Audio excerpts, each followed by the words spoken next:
कंदम प्रभुदेवचन्द्रं ब्रजेशरूपेण पुरापि जातम् प्रवेश्य प्राप्तं प्रियप्राणनाथम्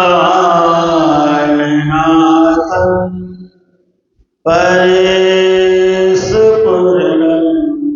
सततं नमामि।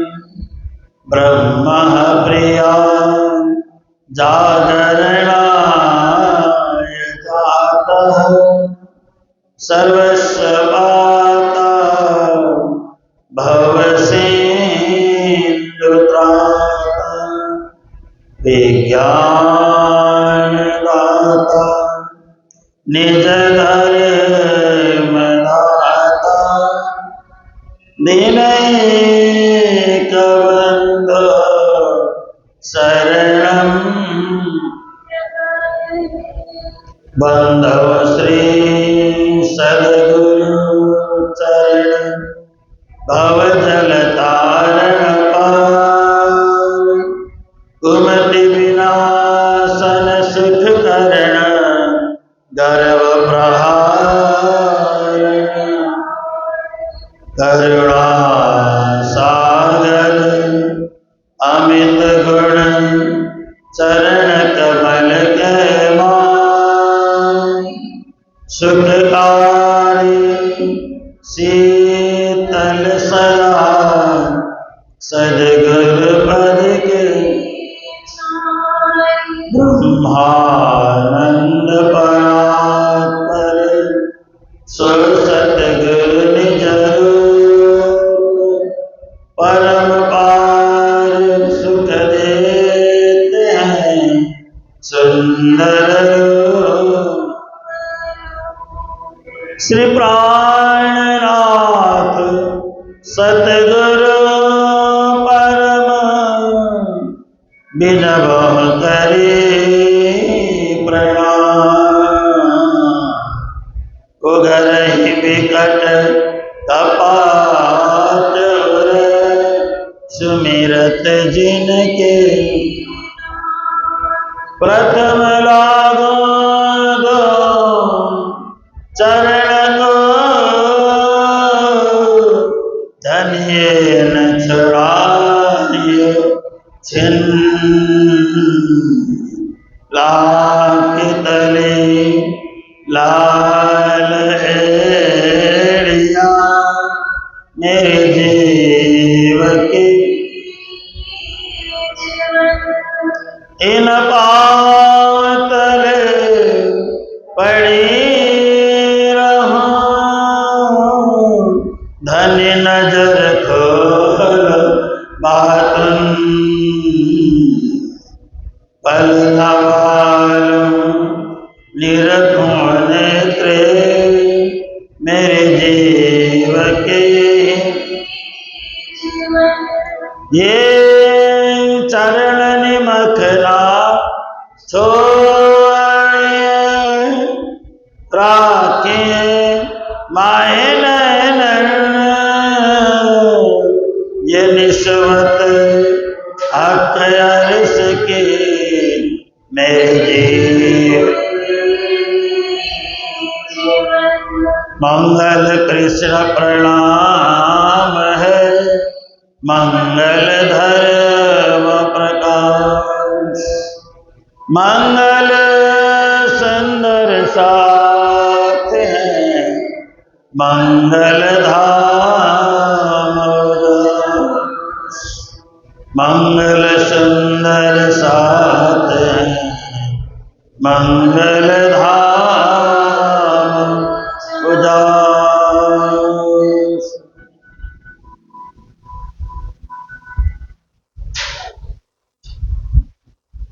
तुमसे न दिल की बात छिपी है नैया पार लगाओ हमारे पास आओ हमारे पास आओ तुमसे न दिल की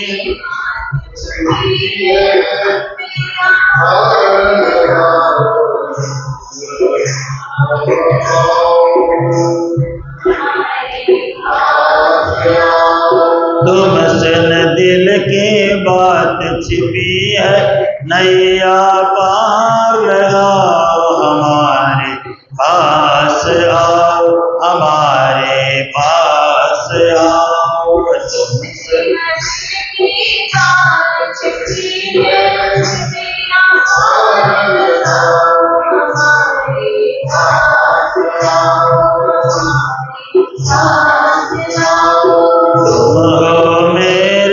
प्राणनाथ जी, मुझको गले लगाओ, हमारे पास आओ, हमारे पास आओ। तुम हो मेरे प्राण,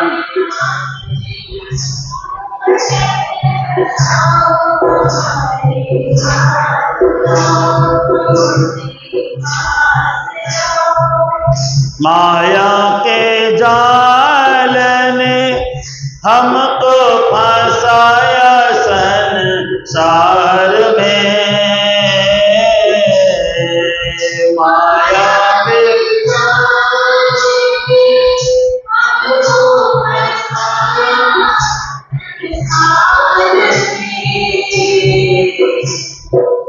तृष्णा न जाए मन से, हमको रिझाया धन के प्यार ने,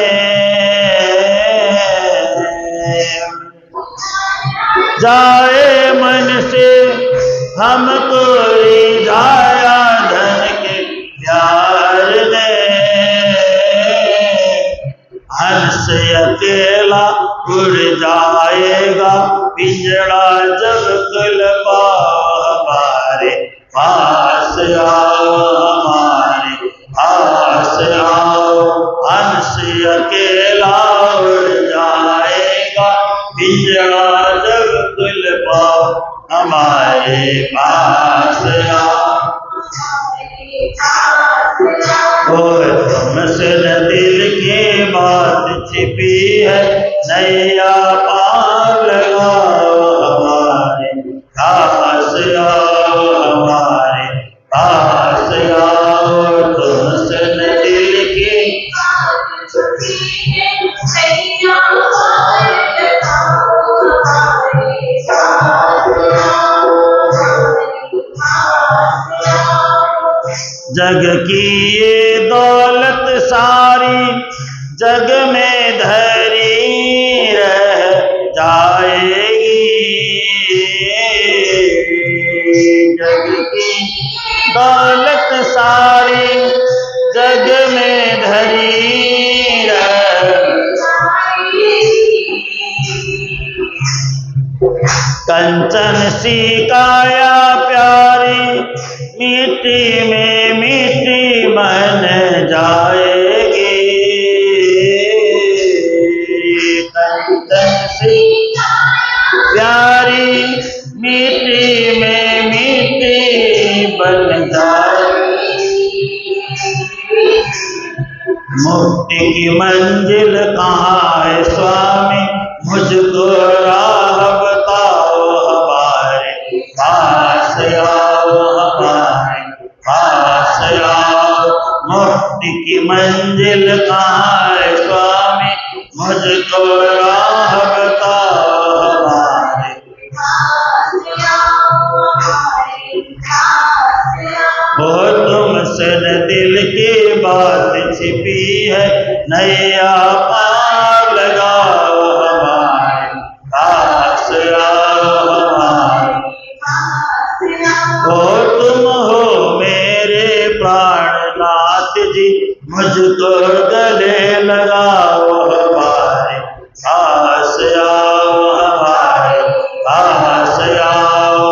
तुम हो मेरे प्राणनाथ जी, हमको गले लगाओ, हमारे पास आओ, हमारे पास आओ। तेरी श्रीमुख की वाणी गूंज रही संसार में, तेरी श्रीमुख की वाणी कुंज रही सन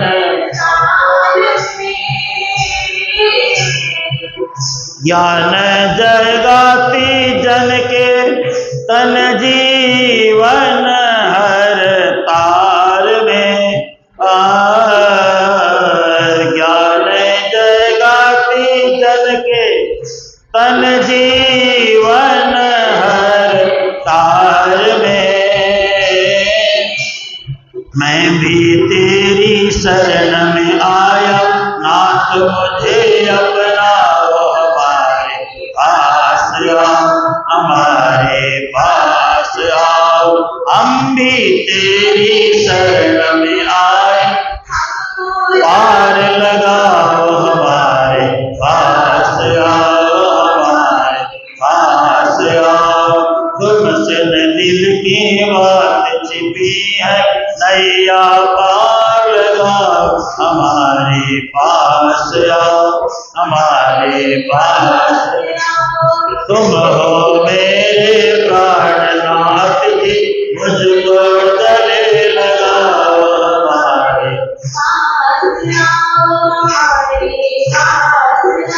श्री निजानंद स्वामी की श्री कृष्णचंद्र भगवान श्री प्राणनाथ प्यारे श्री महाराजा छत्रसाल श्री ब्रजभूषण जी महाराज अपने अपने गुरुदेव की सर्व सुंदर साथ श्री मुखते नर नाहको सुनत ही लयो बुलाई वस्तु छिपाई जो हती सो सब दही खुलाई सो सब दही खुलाई श्याम रूप आरब विषय ल्याय ग्रंथ कुरान तामे बीतक आपने समझो त्रिपुर आन चारों वेद कुरान में प्रकट करी जो वस्तु बिना तारतम के खुले चढ़े नहीं सो हस्त असुर साही हम सो लड़े करी के दीर्घ सुजोर ताते हम खोली नहीं तुम पर करी है सोर छत्रसाल बोले तहाँ खड़ग दई तुम नाथ अब हम डरे न साई सो धरो शीश पर हाथ तो अब गुप्त न कीजिए अपनी वस्तु अमोल फैले छूछे पंथ जग जिनको कछु न मोल श्याम रूप आरब विषय प्रणाम सुंदर साजी प्रणाम महान बुद्धि के सागर सदगुरु महामती श्री प्राणनाथ जी महाराज जिनके परम शिष्य महाराजा छत्रसाल जिनके शिष्य ब्रजभूषण जी महाराज इस वृत्तांत मुक्तावली में हम सभी को समझा रहे हैं। आप सभी सुंदर साथ जो यहाँ पर आप सब विराजमान हैं राज जी महाराज की असीम कृपा से बीतक श्रवण करते करते 1 महीने का समय होने चला है। 1 महीना पंख लगाकर निकल गया। समय गुजरते हुए पता ही नहीं चलता है कैसे पग पग पर हमारा समय गुजर रहा है। लेकिन 1 महीने का समय बड़ा सुंदर, बड़ा सरल, बड़ा सहज ढंग से गुजर गया। आराम से बीतक आनंद लेते हुए मंदिर आने की चाह, बीतक सुनने की चाह और प्रसाद पाने की चाह है ना, मंदिर की परिक्रमा करने की चाह। ये चाह बहुत अच्छी है, लेकिन यही चाह अगर विकृत हो गया तो नुकसान देने वाला भी है।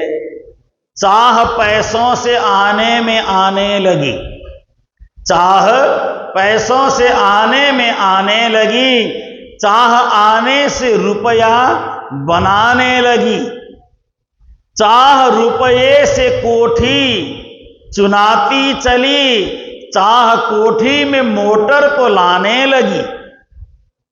चाह जर से लगा जी जरा हो गया, चाह हर से लगा जी हरा हो गया।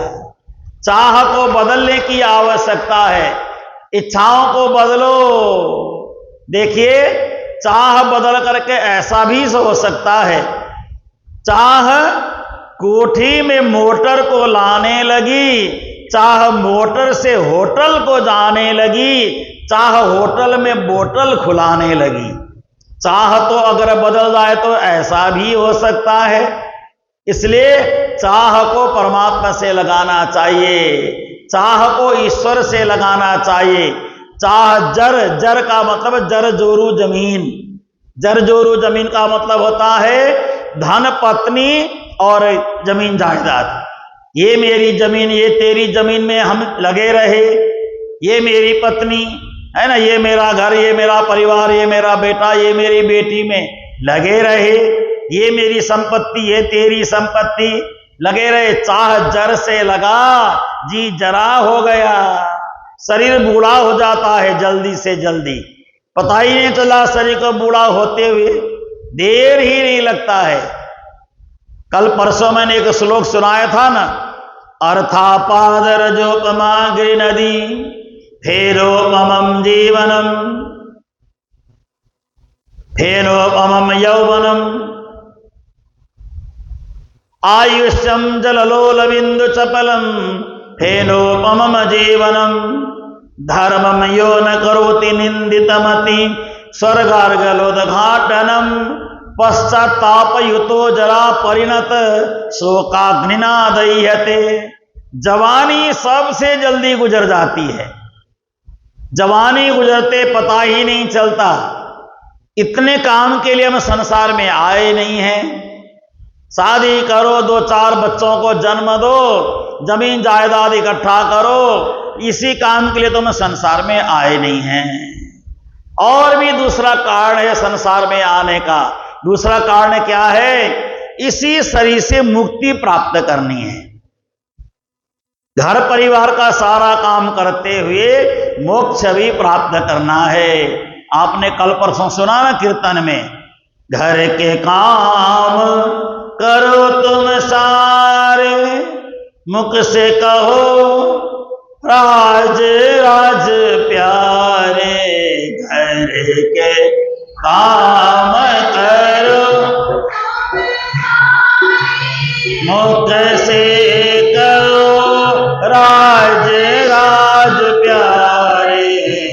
सुख अनुपम पाएगा, सुख अनुपम पाएगा। जन्म सफल हो जाए,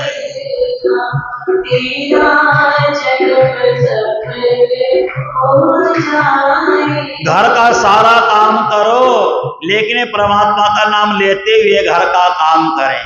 रोटी बनाएं परमात्मा का नाम लेते हुए, दाल बनाएं परमात्मा का नाम लेते हुए। रोटी बनाने लगे, कितनी रोटी खिलाएं, रोटी खिलाते खिलाते मैं तो तंग आ गई, कब आराम से बैठूंगी, कब घर में बहू आएगी। लेकिन बहू आने के बाद और ज्यादा परेशानी होने वाली है ना। बहू आएगी तो और ज्यादा परेशानी होगी, और ज्यादा समस्याएं आएगी। इसलिए बहू ना आए तो अपनी जो भी सेवा करते रहो। बहू आएगी तो बहू के साथ मेल जोल हो ना हो, बहू खटपटिया हो जाए, बहू के साथ रिश्ता ही बिगड़ जाए, मन बड़ा बेचैन हो जाए, मन बड़ा परेशान हो जाए। तो कहने का मतलब है कि घर में जब कार्य करो तो परमात्मा का नाम लेते हुए, आ गए मुंह उठा के चाय पीने, आ गए मुंह उठा के रोटी खाने। देखो रोटी भी खाते खाते 10-10 खा जाते हैं, है ना। परेशानी होती है ना, कोई रोटी ज्यादा खाने वाला आ जाए मेरे जैसा तो परेशान हो जाओगे आप। जैसे मैं रोटी लेने बैठता हूं तो 10-15 से पहले मैं उठता ही नहीं हूं। 10-15 रोटी जब तक मेरे को ना मिले तब तक मैं खाता ही रहता हूं, है ना। मेरे जैसा कोई खाऊ मिल जाए तो नुकसान ही नुकसान है ना। तो कम से कम खाने वाला मिले तब तो बढ़िया है। मेरे जैसा पेटू मिल जाए ज्यादा खाने वाला तो परेशानी भी हो जाती है ना। कितना खिलाएं, इसका तो पेट ही नहीं भरता। बाट भरे और घाट भरे, गंगा भरे जमुना जो भरे हैं, पर पेट बड़ोदर कबू न भर्यो है, ऐसो भाटी दीन दयाल कर्यो है। ये धोकनी है, चलती रहती है, खाए जाओ खाए जाओ खाए जाओ, है ना। तो ऐसा शरीर, तो कहने का मतलब परमात्मा का नाम लेते हुए सारा काम करना चाहिए, परमात्मा का नाम स्मरण करते हुए सारा कार्य करते रहना चाहिए। अब देखिए श्री प्राणनाथ जी यहाँ बता रहे हैं, ये छत्रसाल, कल आपने सुना ना, बंगला जी के अंदर छत्रसाल महाराज गए। छत्रसाल जी ने पूछा, गुरु महाराज ये आप क्या पढ़ रहे हैं? उन्होंने कहा, ये छत्रसाल हम कुरान पढ़ रहे हैं। हम कुरान क्यों पढ़ें? कुरान में तो राक्षसों की बातें लिखी हुई है, दानवों की बातें लिखी हुई है। प्राणनाथ जी ने वाणी में खुद कहा है, वेद आया देवों पे असुरों पे कुरान, कुरान तो असुरों के लिए आया हुआ है। असुरे लगाया हिंदुओं पर जे जिया, वहां को मिले नहीं खान पान। प्राणनाथ जी ने मुगलों को असुर शब्द प्रयोग किया है, इसलिए मैं भी असुर बोलता हूं। प्राणनाथ जी ने असुर बोला तो हम भी असुर बोलेंगे। इसलिए आप लोगों को भी सोचना चाहिए, अपने घर में असुरों को किराए में घर नहीं देना। असुरों को घर में किराए में रखोगे तो नुकसान होगा। दानव लोगों को घर में नहीं पालना चाहिए, दानवों के हाथ से दिया हुआ नहीं खाना चाहिए। ये दानव लोग तो अच्छे नहीं होते हैं, तो असुर लोग हैं। प्राणनाथ जी ने असुर बोला है तो हम भी असुर बोलेंगे ना। असुर बोला है वाणी में प्राणनाथ जी ने जगह जगह, ये असुर हैं। और यहां पे बहुत जगह असुर शब्द आया है, कई जगह तो इनको मोमिन बोला है, लेकिन यहां प्राणनाथ जी ने असुर बोला है, उनको असुर हैं। मोमिन ऐसे नहीं होते हैं, मोमिन तो नरम दिल वाले होते हैं, रहम दिल वाले होते हैं। काटने वाले, हत्या करने वाले कैसे मोमिन हो सकते हैं? हिंसा करने वाले लोग कैसे मोमिन हो सकते हैं? मोमिन का मतलब तो होता है नरम दिल वाला, रहम दिल वाला, सबके साथ प्यार स्नेह करने वाले, सबको अपना मानने वाले, कोई पराया न हो, उस वो मोमिन है कुरान की भाषा में। लेकिन यह मोमिन का मतलब ये नहीं है, मोमिन का मतलब तो हत्यारे हैं, मार काट करने वाले लोग, हिंसा करने वाले लोग हैं। देखिए राजस्थान में कन्हैया कुमार करके एक दर्जी मास्टर को उन्होंने गर्दन में हथियार चला करके मार दिया। कैसे मार सकते हैं बताओ? कैसे हिम्मत होती है मारने की? कैसे तलवार चलाते हैं, कैसे लोगों को मार देते हैं? तो इस विषय में आपको एक छोटी सी बात मैं कहना चाहूंगा। इनमें क्या होता है, जैसे हमारे बच्चे, हमारे घर में किसी बच्चे का लोहड़ी के एक दिन बाद एक बच्चे का जन्म हो गया, समझ लीजिए, है ना। दिवाली से 2 दिन बाद एक बच्चे का जन्म हो गया, तो उसकी पहली दिवाली हम कैसे मनाते हैं? मनाते ना धूमधाम से। हमारे इस घर के बच्चे की पहली दिवाली है, बच्चे के हाथ से भगवान जी को चंदन लगाओ, बच्चे के हाथ से दीपक जलाओ, है ना। बच्चे के पहली लोहड़ी है, लोहड़ी बच्चे के हाथ से पूजन करवाओ। तो ऐसे ही मुसलमानों में क्या होता है, बकरीद के 2 दिन बाद जिस बच्चे का जन्म हुआ, 1 साल होने के बाद उस 1 साल के बच्चे के हाथ से गाय के गर्दन में चाकू चलाते हैं। बोलते हैं हमारे बच्चे का पहला बकरीद है, इसके हाथ से चाकू चलाना चाहिए। पहला बकरीद है, खुशी का दिन है। 1 साल का बच्चा, उसके हाथ से गाय के गर्दन में चाकू चलाना जो सिखाएं, क्या बड़ा होकर के चाकू नहीं चलाएगा वो? बड़ा होकर के हत्या करना नहीं सीखेगा वो? बड़ा होकर के मारना काटना नहीं सीखेगा वो? जन्मजात उसको संस्कार मिल गया, प्रारंभ से संस्कार उसको मिलना प्रारंभ हो गया। इसलिए प्राणनाथ जी ने इनको कहा असुर हैं ये, असुर। देव मनुष्य, हिंदू क्या है? हिंदू देवता की तरह है, नरम दिल वाले, शांत दिल वाले, लड़ना झगड़ना, मार काट, हिंसा हिंदुओं के बस में नहीं है। हिंदू का मतलब होता है हिंसा से दूर रहने वाला हिंदू, और मार काट हिंसा करने वाले ये होते हैं मुसलमान, है ना। इनको हम मुसलमान कहते हैं, मुसलमान ने मुसलमान, हिंदुओं को ऊपर मुसल मारने वाले लोग ये मुसलमान है, मुसलमान नहीं है। तो कहने का मतलब है ऐसे लोगों से बच करके रहना चाहिए। श्री प्राणनाथ जी ने समझाया, हे छत्रसाल, कुरान में भी कहीं कहीं हमारी बातें हैं।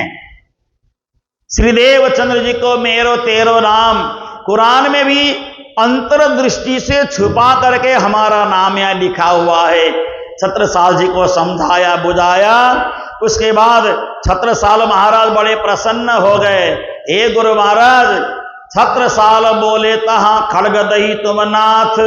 हे गुरु महाराज, आपने हमें तलवार दिया है, मेरे को ये तलवार इसलिए दिया है औरंगजेब जैसे आतताई के गर्दन को काटने के लिए दिया है आपने।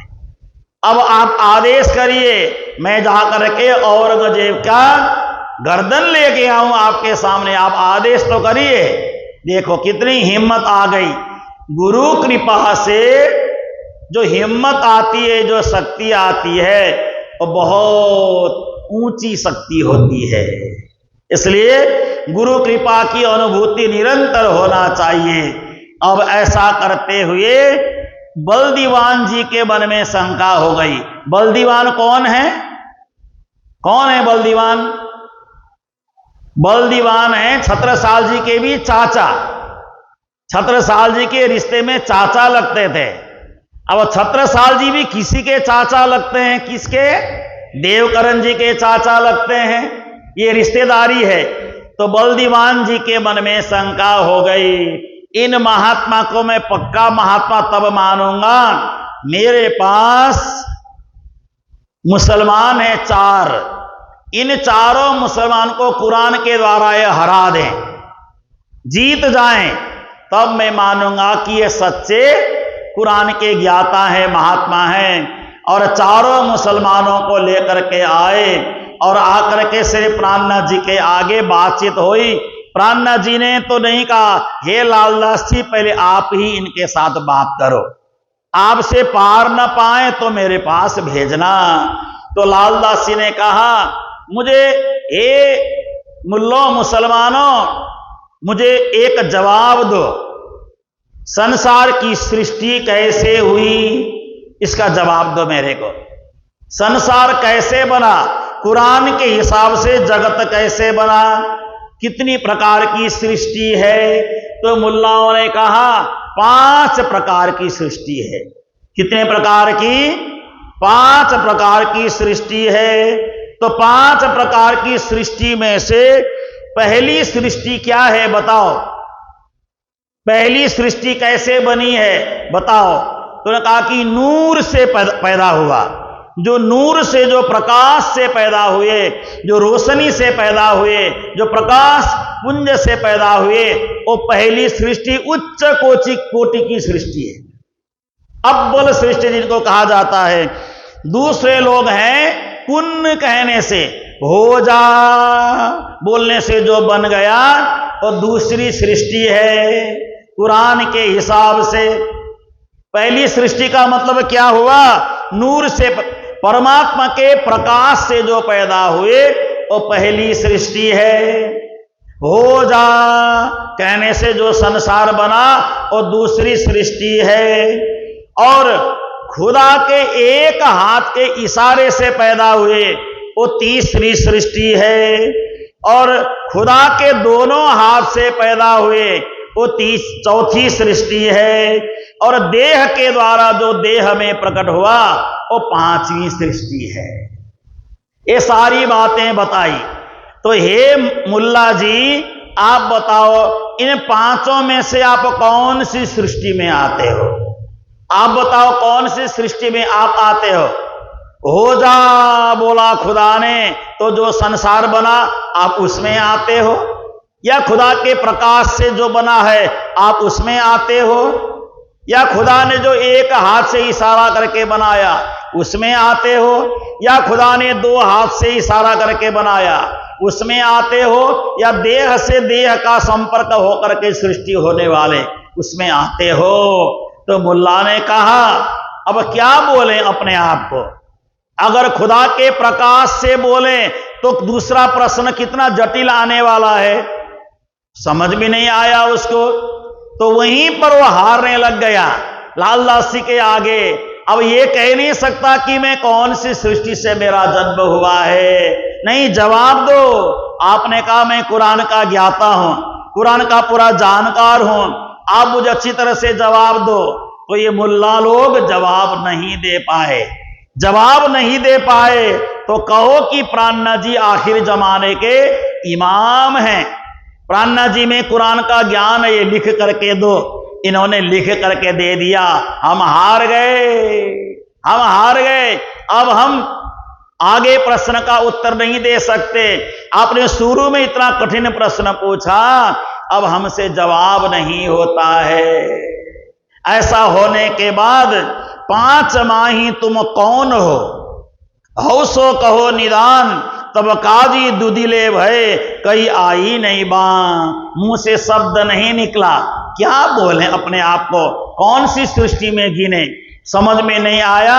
उसने कहा हम तो हार गए। काजी बोलियो वहां मेरे शीश कुरान, जो बोलियो हम झूठ तो मारो हमें निदान।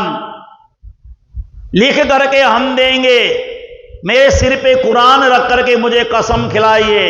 ये प्राणनाथ जी साक्षात कलियुग में इमाम के अवतार हैं, परमात्मा के अवतार हैं। लिख करके दूंगा, सिर में कुरान लग करके लिख के दूंगा, ऐसा बोला। लेकिन अब यहां पे बलदीवान जी की इच्छा पूरी नहीं हुई। बलदीवान जी ने कहा मेरे पास 3 ब्राह्मण देवता हैं, बड़े प्रकांड विद्वान हैं। एक का नाम सुंदर, एक का नाम बल्लभ, एक का नाम बद्रीदास। अब इन तीनों को बुला करके श्री प्राणनाथ जी के साथ शास्त्रार्थ करवाऊंगा। तीनों को बुलाया गया बलदीवान जी ने। तीनों को बुला करके बलदीवान जी ने प्राणनाथ जी के आगे हवाले कर दिया। इनके साथ शास्त्रार्थ करिए, इनको आप समझाइए। तो श्री प्राणनाथ जी ने कहा ठीक है, अगर ये कहां से प्रश्न पूछना चाहते हैं, बोला भागवत से। भागवत से प्रश्न पूछना चाहते हैं तो भागवत से क्या प्रश्न पूछना चाहते हैं, पूछो। जो भी आपको पूछने की चाहो पूछना प्रारंभ करो। राजश्याम राजश्याम राजश्याम कहिए, दीरा के राज ताहि विधि रहिए।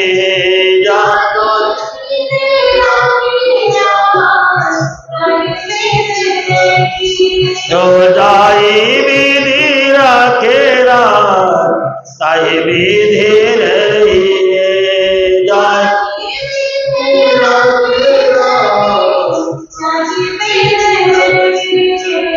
अब विद्वानों के साथ चर्चा प्रारंभ हुई। ए सुंदर बल्लभ बद्री, एक बात हमें बताओ, आप तो बड़े विद्वान हैं, भागवत के ज्ञाता हैं, मेरे पहले एक प्रश्न का जवाब दो। जो देवकी के गर्भ में चला गया, जो यशोदा जी के देवकी के गर्भ से रोहिणी के गर्भ में चला गया, वो कौन है? उन्होंने कहा कि वो भगवान नारायण है। अच्छा एक बात बताइए, जो देवकी के गर्भ में 8वां जो गर्भ आया, उस गर्भ में किसकी शक्ति विद्यमान है? शक्ति भेद से वो कौन है? श्रीमन नारायण है, विष्णु है, कृष्ण है, कौन है? उन्होंने कहा कि भगवान विष्णु हैं। अगर भगवान विष्णु के गर्भ में आए हैं, तो यशोदा के गर्भ में कौन निवास कर रहा है? यशोदा जी के गर्भ में कौन निवास कर रहा है? गर्भ काले त्वसंपूर्णे यशोदा देवकी तिच, जब गर्भ काल पूर्ण हो गया देवकी जी का और यशोदा जी का, देवकी यशोदा जी ने एक ही साथ बच्चों को जन्म दिया, देवकी जी ने भी बालक को जन्म दिया, यशोदा जी ने भी बालक को जन्म दिया। और यशोदा नंदन बन करके आने वाले कौन हैं? देवकी नंदन बन करके आने वाले कौन हैं? अगर यशोदा जी ने बालक को जन्म नहीं दिया है तो जो यशोदा जी को दर्शन दे करके पहले दर्शन दे करके मैं तुम्हारे घर में बालक बन करके आऊंगा, ऐसा बोलने वाला भगवान कौन है? ये किसने कहा? अगर देवकी के गर्भ में श्री कृष्ण हैं तो चतुर्भुज रूप में क्यों प्रकट हुए? चार भुजा बन करके क्यों प्रकट हुए भगवान कृष्ण? चतुर्भुजम शंख गदायुधायुधम श्रीवत्स लक्षम गलशोभि कौस्तुभम पीताम्बरम सांद्र पयोध सौभगम। ये भागवत में ऐसा क्यों लिखा है? और दूसरा प्रश्न है, जब श्री कृष्ण का जन्म हुआ कहां पे? गोकुल में जन्म हुआ, और गोकुल में जन्म लेने वाले बालक को उठा करके ले गए कहां पे? कहां पे ले गए? नंद घर, नंद बाबा के यहां ले गए ना। जैसे नंद बाबा के यहां नंद गांव में पहुंचाया, तो नंद जी के यहां पहुंचाने पर जो देवकी के गर्भ से जन्म लेने वाला बालक जब नंदगांव में चला गया, वहां जो यशोदा ने जन्म दिया था बालक, वो दो बालक क्यों नहीं है, एक ही बालक क्यों है वहां? दोनों मां के या दो बालक होने चाहिए, क्योंकि यशोदा जी को तो पूर्व जन्म में तपस्या किया था। उन्हें क्या किया था? एक बार यशोदा मैया पिछले जन्म में ब्राह्मणी थे। इनके घर में कोई एक महात्मा आए। महात्मा ने आकर के कहा कि हमें भोजन कराओ, भूख लगी है, भोजन कराओ। जब ऐसा कहा तो उस समय उनके पास एक 11 साल का बालक घर में था। उस 11 साल के बालक को दुकान में दिया, राशन दुकान में जहां सामान मिलता है वहां ले जाकर के उसको गिरवी रखा। 11 छटांग आटा मांग करके लाए पिछले जन्म में, और उस समय उन्होंने उस आटे की रोटी बना करके संत को खिलाया, लेकिन आंखों से आंसू गिर रहा था। तो महात्मा जी ने पूछा, हे मैया क्या हो गया, आप रो क्यों रही हो? तो उन्होंने कहा, मुझे अपनी पुत्र की याद आ रही है। कहाँ है आपका पुत्र?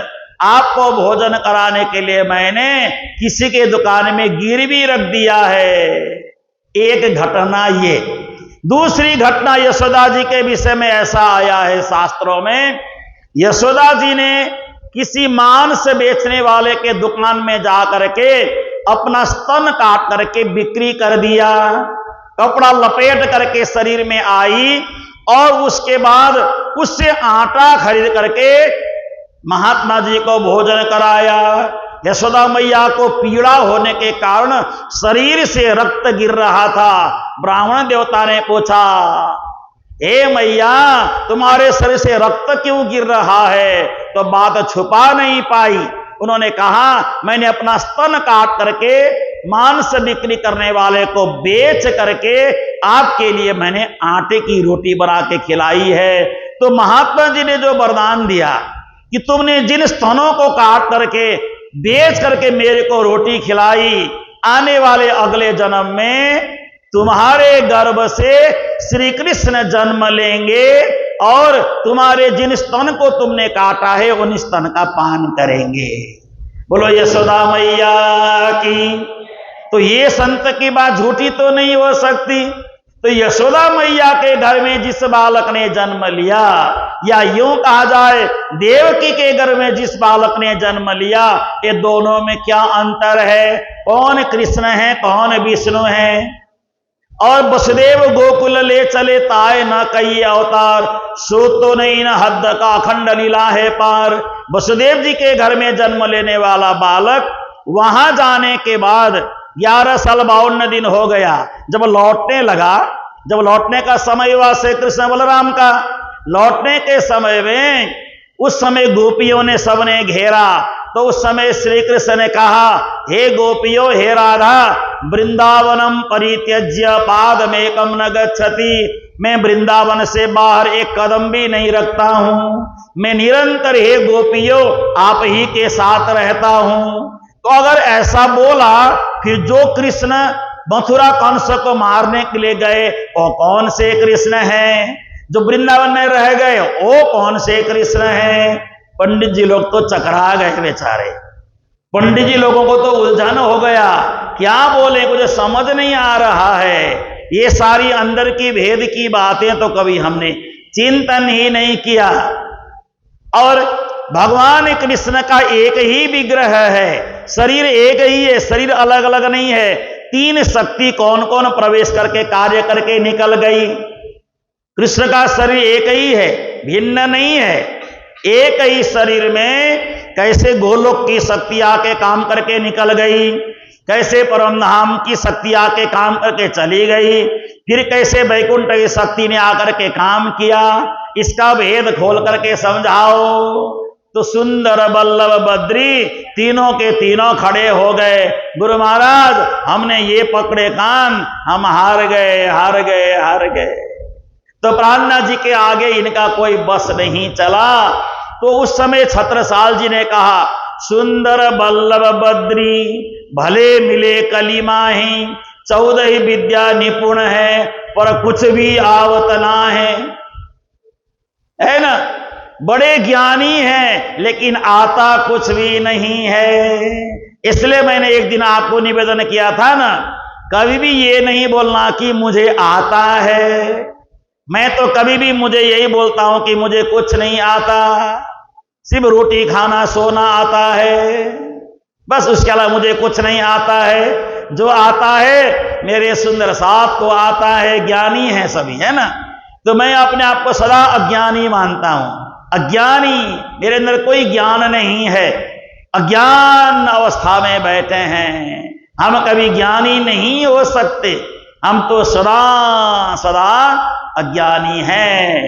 तो तीनों ने हार मान करके श्री प्राणनाथ जी को कहा, हे गुरु महाराज, आप साक्षात परमात्मा स्वरूप हैं, आप साक्षात ईश्वर के स्वरूप हैं, आप सचमुच में बीजाविनंद बुद्ध निष्कलंक अवतार हैं। बोलो श्री सद्गुरु महाराज की। जागो जागो सैयो जगाने वाला आ गया, जागो जागो जगाने वाला आ गया, जगाने वाला आ गया, जगाने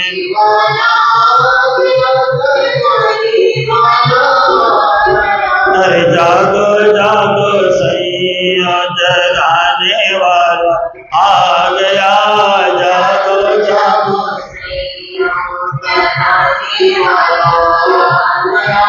धाम का दुलारा मेरा सदगुरु बन कर आ गया,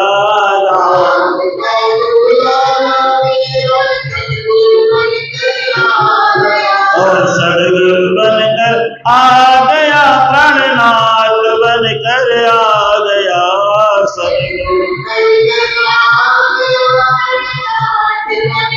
आ गया, जागो जागो सैया जगाने वाला आ गया, जागो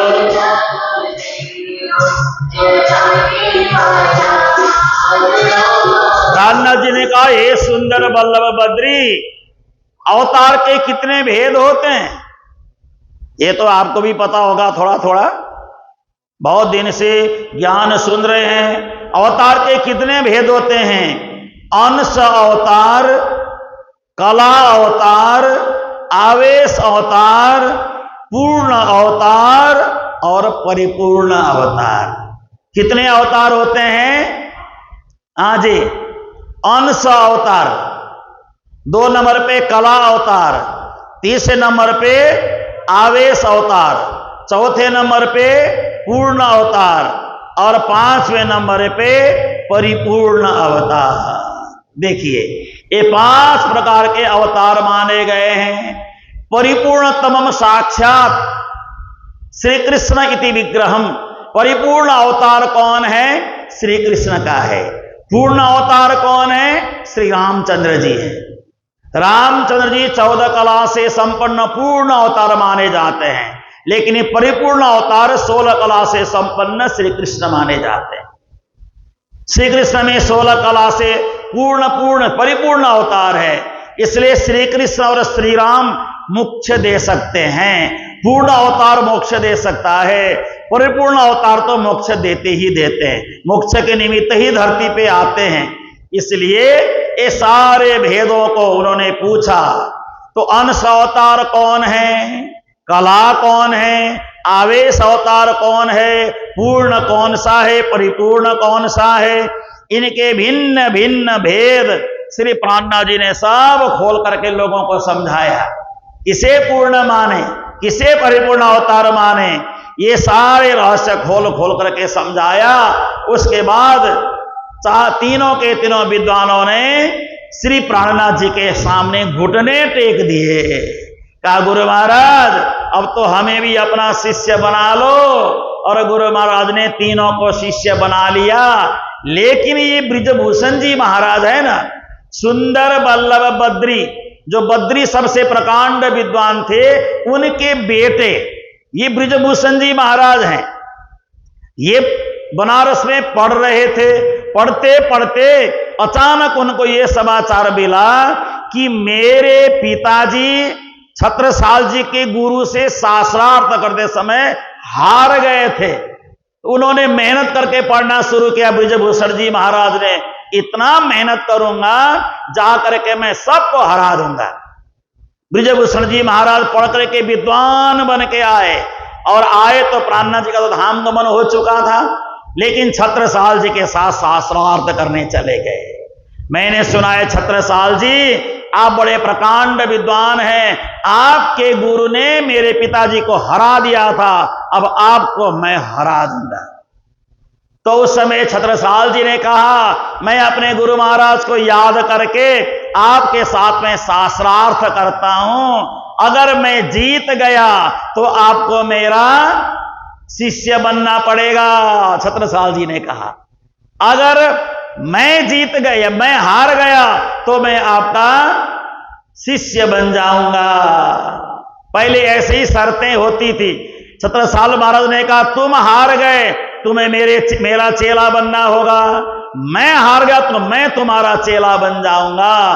शास्त्रार्थ प्रारंभ हुआ, और ब्रिजभूषण जी महाराज जो बद्री जी के पुत्र हैं, वो शास्त्रार्थ में छत्रसाल जी से हार गए। हारने के बाद छत्रसाल महाराज से ब्रिजभूषण जी ने तारतम ग्रहण किया। बोलो श्री प्राणनाथ प्यारे की। तारतम ग्रहण करके ब्रिजभूषण जी महाराज छत्रसाल महाराज के शिष्य बन गए। फिर अब उन्होंने कहा मैं हार गया, मैं क्या सेवा कर सकता हूं, मैं तो अब आप मेरे गुरु हैं, मैं आपका शिष्य हूं, मुझे आदेश करिए मैं क्या सेवा करूं। तो ब्रिजभूषण जी महाराज को छत्रसाल महाराज ने कहा आप हमारे गुरु महाराज की जीवनी लिखिए। तो ये जो वितक ग्रंथ आप सुन रहे हैं, ये पूरी की पूरी वृत्तांत मुक्तावली ब्रिजभूषण जी महाराज ने लिखा। छत्रसाल महाराज के दरबारी कवि बन करके बैठ गए। दरबारी कवि, पुराने जमाने में ब्राह्मण लोग होते थे ना, बड़ा बड़ा युद्ध करवाते थे, स्वयं युद्ध नहीं करते थे, और राजा जीतने के बाद राजा को राजा की गद्दी में बैठा करके स्वयं उनके नीचे रह करके काम करते थे। नीचे रह करके, जैसे चाणक्य ने चंद्रगुप्त मौर्य को जिताया, जिताने के बाद राजा उसी को बनाया और उनके मंत्री बन करके बैठे रहे आजीवन, मंत्री बन करके जीवन गुजारा। और चाणक्य में इतनी शक्ति थी, वो सांप का जहर पीने के बाद वो पचा सकते थे, इतनी शक्ति थी उनमें। उनको जहर पिलाया गया था, लेकिन जहर भी पचा सकने की क्षमता चाणक्य में हुआ करती थी। देखिए पहले मंत्र शक्ति में ब्राह्मणों में कितनी शक्ति होती थी। अब ब्राह्मण क्यों बिगड़ गए पता है आपको? अब ब्राह्मण में कर्म नहीं रहा। त्रिकाल संध्या कोई ब्राह्मण नहीं करते हैं, त्रिकाल संध्या ब्राह्मणों को करना चाहिए। प्रातः काल की संध्या, मध्याह्न की संध्या, सायंकाल की संध्या, त्रिकाल संध्या ब्राह्मण को करना चाहिए। ब्राह्मण को मरे हुए जगह से दान नहीं लेना चाहिए, शुद्ध दान लेना चाहिए। जहां लोग मर जाते हैं, मरे हुए लाश में से भी आजकल के ब्राह्मण पैसा उठाते हैं। इससे ब्राह्मण की शक्ति समाप्त हो गई, ब्राह्मण में कोई शक्ति ही ना रही। ये तो और ही ब्राह्मण होते हैं, वहां से धन नहीं उठाना चाहिए। इसलिए मैं सभी से प्रार्थना करता हूं ना, हमारे मंदिर में किसी की मृत्यु होती है, कोई ऐसी घटना घटती है, तो हम ऐसा दान मंदिर में लेते ही नहीं है। मैं पहले मना कर देता हूं, हमारे इस मंदिर में, जो ये मंदिर है, इस मंदिर में हम दान वही लेते हैं जो खेत से गेहूं निकलता है, धान निकलता है, सीधा वो लेते हैं। मरने के बाद का दान हम नहीं लेते हैं मंदिर में। ना हम ये श्राद्धों में जो होता है ना, हम वो वाला दान भी नहीं लेते हैं मंदिर में। शुद्ध भोजन हमारे मंदिर में बनता है। इसलिए हमारे आश्रम में रहने वाले बच्चे, आज तक मैंने कभी इन बच्चों को चोरी करते हुए, झूठ बोलते हुए नहीं सुना है, नहीं देखा है। कोई एकाध आ गया तो कह नहीं सकते, लेकिन हमारे आश्रम के बच्चे शुद्ध भोजन करते हैं, राज्य को भोग लगा हुआ प्रसाद ग्रहण करते हैं। दान का अन्न हम मंदिर में चलने नहीं देते हैं। दान का अन्न अपवित्र होता है, अशुद्ध होता है, और वही ब्राह्मण ले सकते हैं जिनको इसको लेने का हक है। इसलिए आप सभी से यही प्रार्थना है, मंदिर में किसी के मरने के बाद दान नहीं भेजना। मेरे को जैसे पता चलता है ना कि कुछ लेके आते हैं, इतना सा चावल कुछ, मैं यहां रखता ही नहीं हूं, किसी और को भेज देता हूं। तो दान हम ऐसा लेते ही नहीं है। हमारा मंदिर पवित्र मंदिर है, इस मंदिर को अपवित्र अन्न खा करके दूषित करना नहीं चाहिए।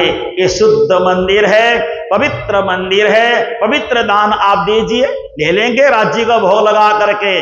लेकिन मरणासन्न अवस्था में लिया गया दान व्यक्ति को हानि पहुंचाता है। देखिए, अब इसके बाद एक दिन की बात है। एक दिन प्रातः काल के समय छत्रसाल महाराज उठे, अपने महल के बाहर भ्रमण कर रहे थे। भ्रमण करते करते अचानक क्या देखा, सुबह सुबह 2-2:30 बजे के समय बड़े बड़े गाड़ियों में, बैलगाड़ियों में, घोड़ा गाड़ी में सामान लेकर के किसी को आते हुए देखा। छत्रसाल जी ने रोका और पूछा, ये कहां से सामान आ रहा है, ये सामान कौन लेके आ रहा है? उन्होंने कहा, हमें बताने का आदेश नहीं है। छत्रसाल जी ने कहा, मैं यहां का राजा हूं, मुझे नहीं बताओगे तो ये सारा मैं वापस कर दूंगा, ये ले जाओ, वापस ले जाओ। उन्होंने कहा, ये वापस तुम नहीं ले जा सकते, हम तो यहां गुरु महाराज की सेवा के लिए सामान लेके आते हैं, बताओ कहां से लेके आते हो? उन्होंने कहा, ये सारा सामान मेरता से राजा राम भाई झांझन भाई भेजते हैं। छत्रसाल जी कुछ नहीं बोले, अपने विश्राम कक्ष में जाकर के विश्राम करने लगे। नींद नहीं आई, बड़े बेचैन हो गए, बड़े परेशान हो गए। प्रातःकाल भोजन का समय हुआ, छत्रसाल महाराज उठे ही नहीं। रानी उठा उठा के थक गई, सब लोग उठा उठा के थक गए, छत्रसाल महाराज उठ ही नहीं रहे। बलदीवान जी ने जाकर के जब जगाया तो छत्रसाल महाराज ने बड़े उदास चेहरे से दरवाजा खोला। कहा, हे छत्रसाल, क्या हुआ, क्या परेशानी है, मेरे को बताओ। तो महाराजा छत्रसाल बोलते हैं, हे चाचा जी, क्या बताऊं, 4 साल हो गए गुरु महाराज को यहां आए, 4 साल में हमने गुरु महाराज की कोई सेवा नहीं की। रहते हैं यहां मेरे पास, सारा भोजन, खाना, पानी, कपड़ा लत्ता, दवाई, औषधि सब आता है, कहां से? मेरता से आ रहा है। हम गुरु महाराज के शिष्य बनने का हमें क्या हक है? ऐसे शिष्य होने से तो न होना ही बेकार है। सारा सामान तो वहां से आ रहा है। आप लोग तो कह रहे थे प्राणनाथ जी के पास पारस मणि है, लोहे को स्पर्श करते हैं सोना बन जाता है, सोना बेच करके धन खरीदते हैं, अन्न खरीदते हैं, कपड़ा लत्ता खरीदते हैं। लेकिन ये सब झूठ निकला। प्राणनाथ जी कभी चमत्कार नहीं कर सकते, क्योंकि चमत्कार से होने वाली जागनी, मैंने प्रारंभ में कहा था, चमत्कार से होने वाली जागनी जीव सृष्टि की जागनी मानी गई है वाणी में। चमत्कार से जो जागनी होती है वो जीव सृष्टि की जागनी है। ज्ञान से जिसकी जागनी होती है वो ईश्वरीय सृष्टि की होती है। प्रेम से जो जागनी होती है वो ब्रह्म सृष्टि की जागनी होती है। बोलो श्री सद्गुरु महाराज की। इसलिए चमत्कार पे कभी विश्वास नहीं करना चाहिए। चमत्कार तो आडंबर है, डुबाने वाला है, परेशान करने वाला है, मोक्ष नहीं देता है चमत्कार। चमत्कार से मोक्ष नहीं मिलने वाला, ज्ञान और प्रेम से मोक्ष प्राप्त होता है। सबसे उच्च कोटि का प्रेम है। छत्रसाल महाराज ने कहा, मैं अभी गुरु महाराज का शिष्य बना ही नहीं हूं, मैं तो सेवा ही नहीं कर पा रहा हूं गुरु महाराज की। रहते मेरे यहां भोजन सब वहां से आता है, तो क्या करें। ये समाचार प्राणनाथ जी को मिला। प्राणनाथ जी ने छत्रसाल जी को बुलाया और कहा, आने वाला जो अब महीना है, अपन या वार्षिक उत्सव करते हैं ना, कब करते हैं वार्षिक उत्सव अपन यहां पे? हाँ जी,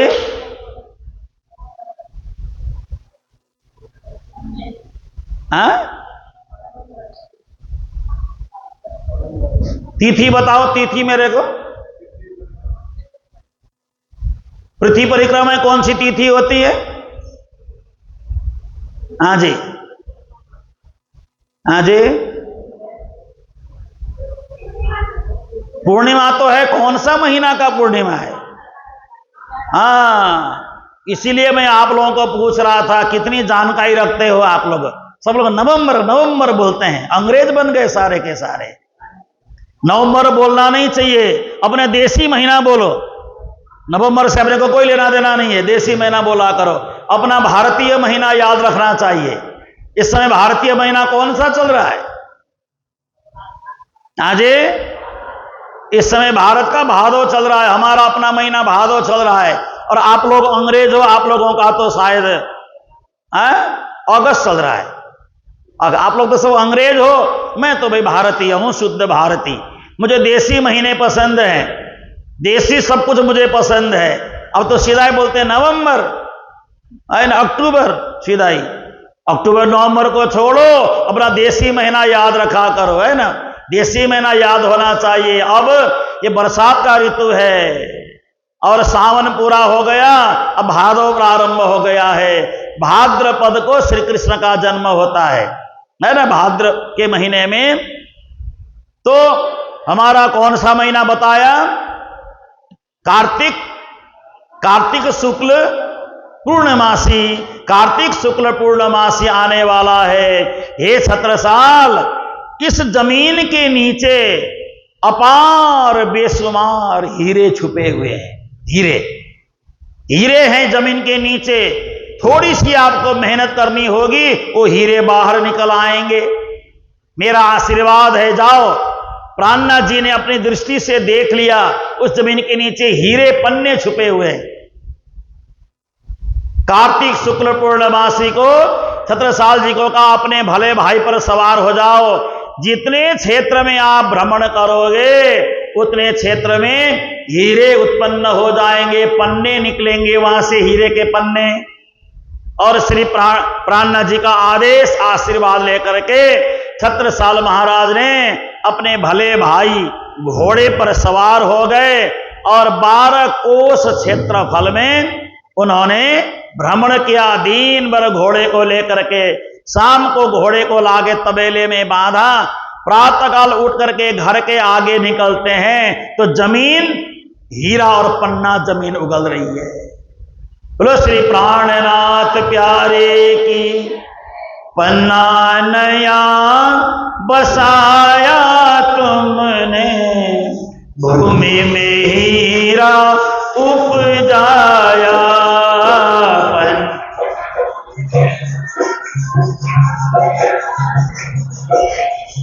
भूमि में हीरा उपजाया, नदी किलकी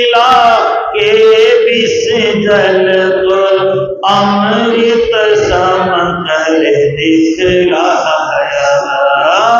नदी किलकिला के विष जल को अमृत सम कर। अपने सायंकाल के समय गौरी बोलते हैं ना, कौन सी गौरी बोलते हैं? हाँ जी, प्राणनाथ मन भाए आली मोहे। प्राणनाथ मन भाए, प्राणनाथ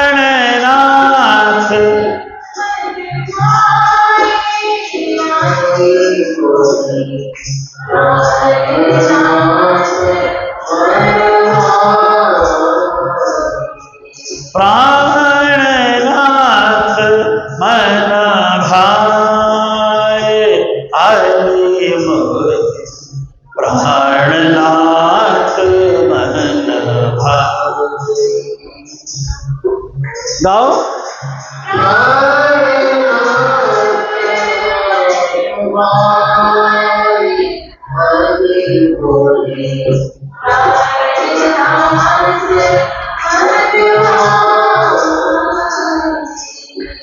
घुमत बंगला बन्यो है पिया को। घुमत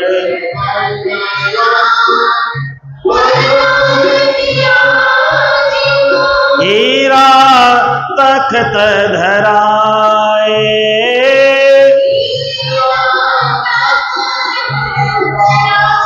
रतन जड़ित पद्मावती सोए।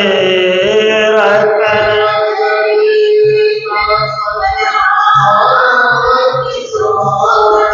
देव सकल लल चाए आली मोहे। प्राणनाथ देव सकल लल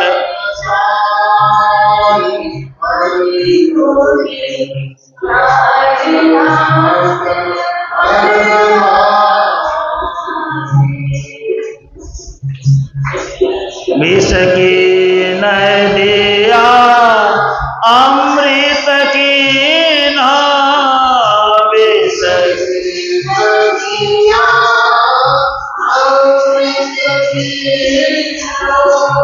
विष की नदिया अमृत की ना।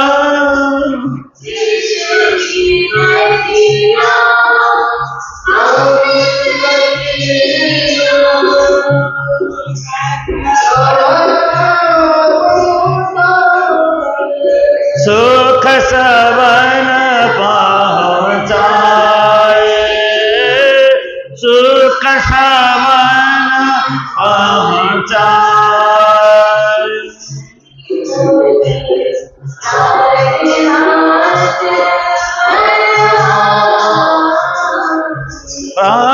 प्राणनाथ मन भाए आली मोहे। प्राणनाथ श्री प्राणनाथ जी कृपा से दरवाजे के सामने हीरे के टुकड़े मिलने लग गए। इससे पहले उस जगह का नाम था परना। परना अब उसका जगह का नाम क्या बन गया? पन्ना, है ना। नाम पहले परना था, प्राणनाथ जी की कृपा से पन्ना हो गया। हम लोग श्रद्धा से क्या बोलते हैं? पन्ना जी बोलते हैं। सम्मान के साथ हम जी लगाते हैं क्योंकि वहां पे प्राणनाथ जी विराजमान हैं। अब तो धन की कमी नहीं रही। अब एक दिन सभी राजपूतों ने मिलकर के सलाह किया, हम क्या करें, हम क्या करें, कुछ न कुछ ऐसा करेंगे। हे गुरु महाराज, आप हाथी पे सवार हो जाएं, सारी सेना हमारे साथ चलेगी और हम पूरा ये बुंदेलखंड जीतना चाहते हैं। प्राणनाथ जी को हाथी में सवार करा करके सब दल बल के साथ चल पड़े और सारे जगह युद्ध करते हुए बुंदेलखंड के पूरे परिसर को छत्रसाल जी ने जीत लिया। महेबा करके जगह में गए, वहां कुछ मुसलमान आए, उनके साथ प्राणनाथ जी ने शास्त्रार्थ करके उनको अपने बस में कर लिया। बीजावर पहुंच गए। बीजावर में जागनी रास की लीला का परम आनंद श्री प्राणनाथ जी ने सुंदर साथ को प्रदान किया। फिर प्राणनाथ जी ने कहा मैं चित्रकूट जाना चाहता हूं, तो प्राणनाथ जी को छत्रसाल जी ने कुछ शिष्यों को साथ लगा करके 1 साल तक प्राणनाथ जी चित्रकूट में रहे। 1 साल चित्रकूट रहे और प्राणनाथ जी 1 साल बाद लौट करके वापस पन्ना आए। और पन्ना आने के बाद अब सभी सुंदर साध बड़े आनंद मग्न हैं। प्रतिदिन रास की लीला का आनंद वहां पे होता है। कहां? पन्ना के ब्रह्म चबूतरे में। और इधर छत्रसाल महाराज जी ने पूरे बुंदेलखंड को जीत करके अपने हाथ में ले लिया। कितना क्षेत्र जीता? इत जमुना उत नर्मदा, इत चंबल उत टोंस। जमुना, नर्मदा, चंबल और टोंस नदी के चारों ओर का क्षेत्र छत्रसाल जी ने जीत करके अपने राज्य में मिला लिया। छत्रसाल सो लड़न की रही न काहू हंस। नरवीर हिंद केसरी महाराजा छत्रसाल। इसलिए छत्रसाल जी को बुंदेलखंड में क्या कहते हैं? नरवीर हिंद केसरी के नाम से बुंदेलखंड में जानते हैं, है ना। जैसे शिवाजी महाराज को किस नाम से जानते हैं महाराष्ट्र में? हिंदू धर्म को पुनः स्थापना करने वाले के रूप में जानते हैं शिवाजी महाराज को। महाराणा प्रताप को भी इसी तरह से जानते हैं और छत्रसाल जी को नरवीर हिंद केसरी के रूप में जानते हैं। तो छत्रसाल जी को हम सब लोग बड़े सम्मान से राजा के साथ गुरु के रूप में भी स्वीकार करते हैं। अब सब ये लीलाएं लगभग पूर्ण होने के बाद सभी सुंदर साथ बड़े आनंद मग्न हो गए। सबको आनंद है। अब श्री प्राणनाथ जी की सेवा का वर्णन प्रारंभ होता है। आइए अब अष्टप्रहर की सेवा प्रारंभ होती है। अष्टप्रहर की सेवा क्या है? सेज सुसुंदर राज की प्यारी भरी प्रकाश, ताकि स्तुतिया जीव सो कहीं नहीं सम उजास। लाल पलंग अति प्रिय बने पचरंग तासु निवार, पौड़त अति बारीक पर धनी सात सिरदार। अब प्राणनाथ जी महाराज का एक सुंदर पलंग है लाल रंग का। निवाड़ जानते हैं? निवाड़, हाँ, बड़ी सुंदर निवाड़ से बना करके तैयार किया गया पलंग का लाल रंग है। आंखों को प्रिय लगने वाला लाल, ऐसा लाल नहीं देखें तो जैसे कोई उग्रवादियों का जैसा नहीं, बड़ा शीतल, बड़ा सुंदर, बड़ा मधुर लाल रंग तो है। चुभने वाला लाल रंग नहीं, मधुर मधुर लाल रंग। और श्री प्राणनाथ जब विश्राम करते हैं, प्रातः काल का समय हो गया, तो पहला प्रहर कौन सा होता है? 6 बजे से, हाँ, 6 बजे श्री प्राणनाथ जी का उठने का समय होता है। क्योंकि सोते कब है प्राणनाथ जी? रात्रि को 2 बजे। 2 बजे सोते हैं, 6 बजे उठते हैं। देखो, मैं तो 8 बजे सोता हूं, सुबह 12 बजे उठता हूं। मैं तो बड़ा लंबा सोता हूं। प्राणनाथ जी ने तो बहुत लेट सोना, जल्दी उठना, है ना। अपन को क्या करना चाहिए? 9 बजे तक सो जाना चाहिए। कोशिश ऐसा करें 9 बजे तक सो जाएं आराम से, सुबह 4 बजे से पहले उठ जाएं, है ना। प्रातः काल उठना चाहिए। जब सूर्योदय हो ना, तो रोज सूर्योदय को देखना चाहिए। उगता हुआ सूर्य भी देखें, ढलता हुआ सूर्य भी देखें, उसके जीवन में कभी उदासी नहीं आएगी। रोज उगता हुआ सूरज आप देखें, उगता हुआ सूरज, है ना। आजकल के हमारे बच्चे उगता हुआ सूरज तो नहीं देख पाते हैं, जब पीठ में सूरज जलता है ना तब उठते हैं। जलता हुआ सूरज देखते हैं, पीठ में एकदम गरम गरम होता है, क्या है, आंखें खोल के देखते हैं, अरे खिड़की का पर्दा बंद कर दो माता जी, धूप आ गई, सो नहीं पा रहा हूं, है ना। देखो कितना जल्दी उठते हैं आजकल के बच्चे। हम लोग जब गुरु महाराज की सेवा करते थे ना, मैं सिलगुड़ी में गुरु महाराज की सेवा करता था, तो गुरु महाराज की सेवा करते समय 11 बजे सोने को मिलता था और कितने बजे उठना पड़ता था मेरे को? 2 से 2:30 बजे उठना पड़ता था। विचार करिए। और आजकल के हमारे बच्चे कितने बजे सोते हैं? रात भर मोबाइल चलाते, दिन भर सोते हैं। हम तो सुबह कितने बजे उठा? 2:30 बजे तो उठना ही उठना है। गुरु महाराज की सेवा के लिए हाजिर रहना पड़ता था। वो भी एक समय था, आनंद का समय था। वो भी ज्यादा उस समय सोने को नहीं मिला, अब सो लेते हैं, क्या करेंगे, है ना। तो जीवन सोने के लिए नहीं मिला, जागने के लिए मिला है। श्री प्राणनाथ जी लगभग सोना तो क्या, बिस्तर पर लेटे रहते हैं। 6 बजे के समय उठ करके श्री प्राणनाथ जी कुल्ली करते हैं, है ना, कुल्ली करते हैं, आराम से धीरे से उठते हैं और उनको गर्म रुमाल भिगो करके दिया जाता है, उससे मुंह पोंछते हैं। अभी नहाएंगे नहीं, अभी उनको क्या नहाना क्या जागना। जो परमात्मा के स्वरूप होते हैं संत महात्मा, उनका सोना उठना जागना उनके लिए कोई मायने नहीं रखता है। परमहंस अवस्था में पहुंचने के बाद सोना उठना जागना कोई मायने नहीं रखता है।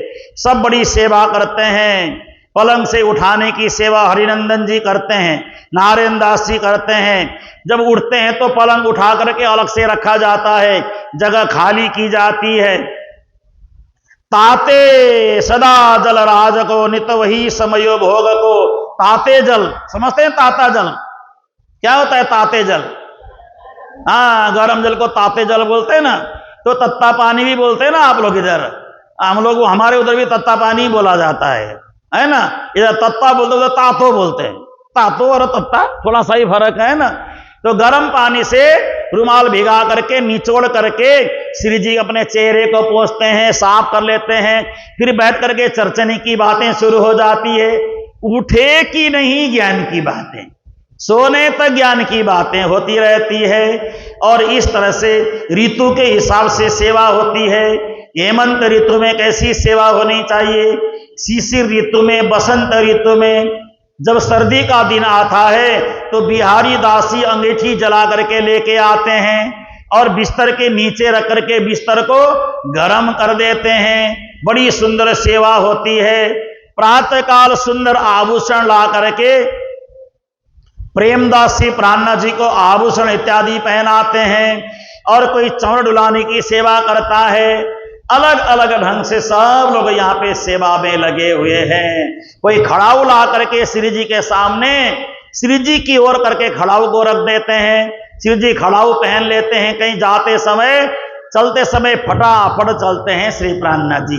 धीरे धीरे नहीं चलते हैं, फटाफट चलते हैं। सुंदर साध्वी आगे पीछे चल पड़ता है। श्री प्राणनाथ जी बिस्तर से उठ करके अपने आसन में जा करके विराजमान होते हैं। तो वहां पे दातुन लेकर के कोई खड़े हैं, है ना। जब दातुन करने जाते तो कोई दातुन की सेवा करता है। गर्म ठंडा जल मिला करके गुनगुना पानी बना करके रख दिया जाता है दातुन करते समय। कुल्ली करने के लिए, कुल्ली कौन करता है? माताएं बहनें कुल्ली करते, आदमी कुल्ला करता है ना। ऐसा नहीं होता है क्या? सब लोग कुल्ली करते हैं। हाँ, कुल्ली करने के लिए गर्म पानी रखा जाता है। नहीं, मुझे ऐसा लगता था माताएं कुल्ली करती हैं, आदमी लोग कुल्ला करते हैं, मुझे ऐसा लग रहा था। तो कुल्ली करने के लिए गर्म गुनगुना पानी रखा जाता है ना। अपने क्या कहते हैं पंजाबी में? हाँ जी, कोसा कोसा पानी रख। आप लोग बोला करो ना, आप लोग बोलते नहीं हो। आप लोग बीच में बोला करो, जोर से बोलना चाहिए। हाँ, ऐसा ऐसा कोई शंका है तो प्रश्न पूछना चाहिए, तभी तो बीतक में आनंद आता है। मैं अकेले ही कब तक बोलता रहूं, है ना। आप लोग भी साथ में बोलो। और इस तरह से श्री प्राणनाथ जी की बड़ी सुंदर शोभा होती है। कभी कभी श्री प्राणनाथ जी सुबह उठते ही गर्म पानी के साथ एक गोली निगलते हैं, हाजमोला कैंडी, है ना। एक गोली निगलते हैं, उससे क्या होता है कि पेट बढ़िया से, ये भी जरूरी है ना। पेट साफ, क्या बोलते हैं, पेट सभा सभी बीमारी दफा है। पेट को पेट को साफ रखना चाहिए। रोज उठ करके 2-3 गिलास गर्म पानी पिया करो। आप लोग भी पिया करो गर्म पानी पीना। क्या करना, उठ करके थोड़ा सा नींबू निचोड़ करके गर्म पानी पिया करो। 2 गिलास, 3 गिलास, 4 गिलास, जितना पी सकते हो पियो। उसके बाद हाथ में रस्सी लेकर के 200 बार ऐसे स्किप खेलो, रस्सी खेलो। आप सब माताएं बहनें सब देखो, बिमला माता जी खेलो, सब खेलो, जो खेल सकते सब खेलो, है ना। सारे रस्सी कूदो, बढ़िया से रस्सी कूदो। हमारी मधु बहन बैठी है, रस्सी कूदना चाहिए सबको। हाँ, सारी हमारी देखो शशि बहन बैठी है यहाँ पे, रस्सी कूदो। हाँ, सब पतले पतले हो जाओगे तो बढ़िया से रस्सी कूदो अच्छी तरह से, है ना। और शरीर भी पतला रहेगा और पेट भी बिल्कुल एकदम सफा चट हो जाएगा, है ना। और उसके बाद ये प्राणना जी करते हैं बढ़िया से, फिर हाथ कुल्ली करते हैं, चिलिमची लेकर के बैठे होते हैं।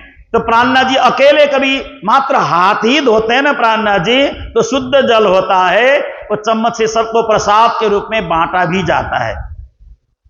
इस तरह से प्राणना जी की बड़ी सुंदर सेवा हो रही है। और एक प्राणना जी का थैला है कंधे में, वो थैले में क्या क्या रखा है, सूंठ,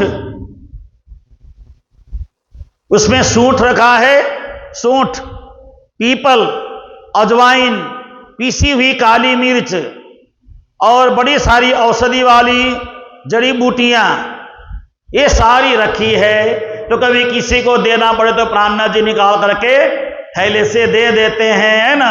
ए लो, ये चूसते रहो, बढ़िया रहेगा, अच्छा रहेगा। तो ये भी प्राणना जी की सेवा होती है। और प्राणना जी को प्रातः काल उठने के बाद बढ़िया बढ़िया अंगूठी पहनाई जाती है।